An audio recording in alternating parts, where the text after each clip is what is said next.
নমস্কার বন্ধুরা, আমি সুমি। আপনারা দেখছেন সুমির রান্নাঘর। আজ দারুণ একটি মিষ্টির রেসিপি নিয়ে চলে এলাম। এই মিষ্টিটি যদি আপনি বাড়িতে বানিয়ে দেন, ছোট থেকে বড় সবাই পছন্দ করবে। বানাতেও খুব একটি জিনিসের প্রয়োজন নেই, ঘরে থাকা উপকরণ দিয়েই আপনারা এত সুন্দর মিষ্টি বাড়িতেই বানিয়ে নিতে পারেন। আত্মীয় পরিজন আসলে তাদেরকেও পরিবেশন করলে তারাও বুঝতে পারবে না যে এটা আপনি বাড়িতে বানিয়েছেন। চলুন তাহলে রেসিপিটি দেখে নেওয়া যাক।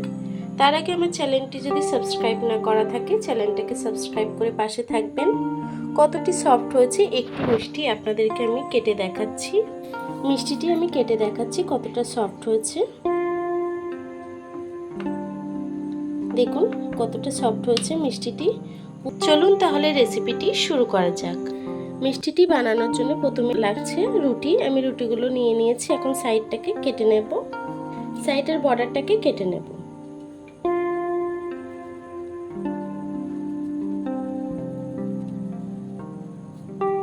দেখুন রুটিটাকে এভাবে আমি কেটে নিয়েছি, বর্ডারটা এভাবে বাদ দিয়ে নিতে হবে। আর কি লাগছে আসুন দেখে নিই। একটি বাউল নিয়ে নিয়েছি, আর একটি গ্রেটার নিয়ে নিয়েছি, আর নিয়ে নিয়েছি 250 গ্রাম পনির। আমি পনিরটাকে গ্রেটারের সাহায্যে একটু গ্রেট করে নেব।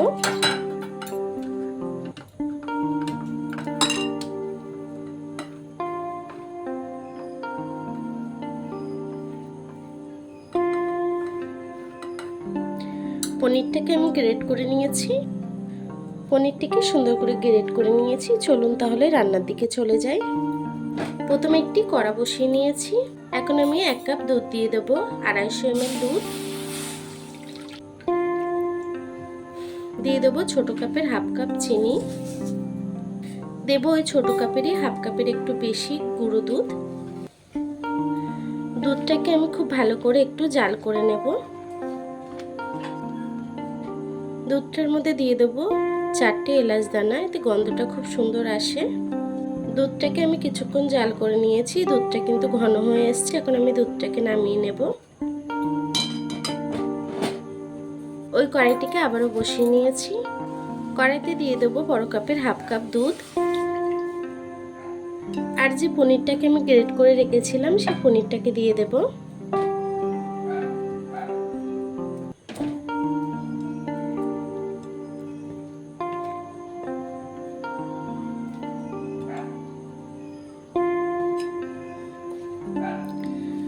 পনিরটাকে জাল দিয়ে আমি একটু ছানা করে নেব। দিয়ে দেবো ছোট কাপের 1 কাপের একটু কম চিনি। চিনিটা আপনারা যতটা পছন্দ করেন সেই অনুযায়ী অ্যাড করবেন।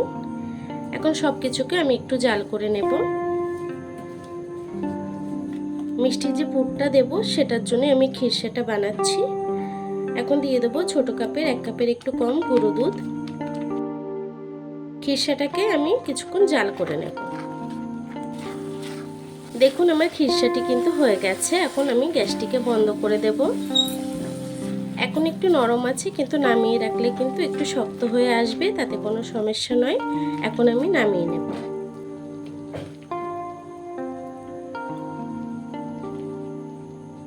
দেখুন আমি খিরসাটি বানিয়ে নিয়েছি। চলুন তাহলে মিষ্টিটি রেডি করে নিই। প্রথমেই আমি দুধটাকে নিয়ে নিয়েছি। এখন দুধের মধ্যে যে রুটিটা আমি কেটে রেখেছিলাম দুধের মধ্যে দিয়ে দেব। দিয়ে আমি একটি প্লেটে তুলে নেব। একটি প্লাস্টিক নিয়ে নিয়েছি আমি প্লেটের উপরে। আচ্ছা, রুটিটা দিয়ে দিয়েছি। আর একটা প্লেটের উপরে আমি একটা প্লাস্টিক কেটে নিয়েছি। ঘরে যে কোনো প্লাস্টিক আপনারা নিতে পারেন। এখন দুধের মধ্যে থেকে রুটিটাকে তুলে নেব। এটিকে সাইড করে রাখি, আপনাদের বুঝতে সুবিধা হবে। প্লাস্টিকের ওপরে কিন্তু আমি রুটিটা নিয়ে নিয়েছি দুধে ভিজিয়ে। এখন যে খিরসাটি আমি বানিয়ে রেখেছিলাম সেটিকে দিয়ে দেবো মিডিলে।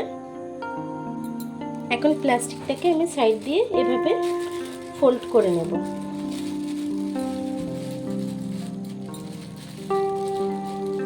এভাবে আস্তে আস্তে ফোল্ড করে নেব, যাতে রুটিটা মিষ্টি শেপে চলে আসে। এভাবে ঘুরিয়ে ঘুরিয়ে আমি মিষ্টিটাকে বানিয়ে নেব।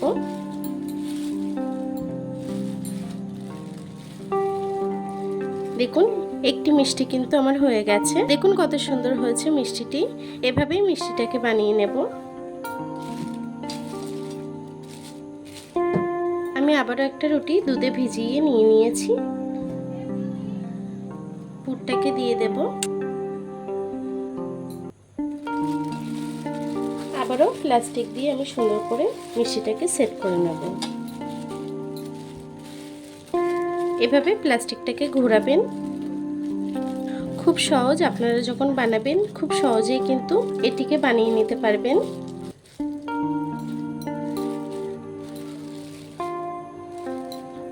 দেখুন আরও একটি মিষ্টি কিন্তু হয়ে গেছে। এভাবেই আমি মিষ্টিটাকে বানিয়ে নেব। দেখুন আমার মিষ্টিগুলো কিন্তু হয়ে গেছে।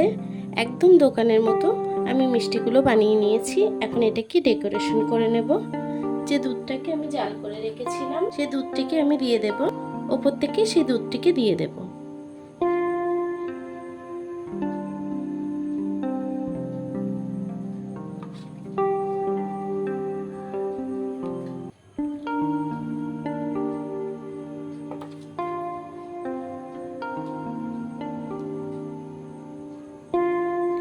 ডেকোরেশনের জন্য আমি কিছুটা ড্রাই ফ্রুট ওপর থেকে দিয়ে দেব ছড়িয়ে, আর দিয়ে দেব কিশমিশ। আপনারা যদি ড্রাই ফ্রুট না দিতে চান স্কিপ করতে পারেন। আমি দেখতে সুন্দর লাগার জন্য দিচ্ছি।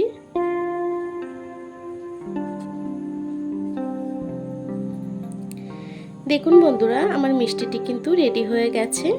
আমার এই রেসিপিটি কেমন হয়েছে কমেন্ট বক্সে জানাতে ভুলবেন না। একবার হলেও এই মিষ্টিটি ট্রাই করবেন। বানানো খুবই সোজা আর খেতেও কিন্তু খুবই টেস্টি।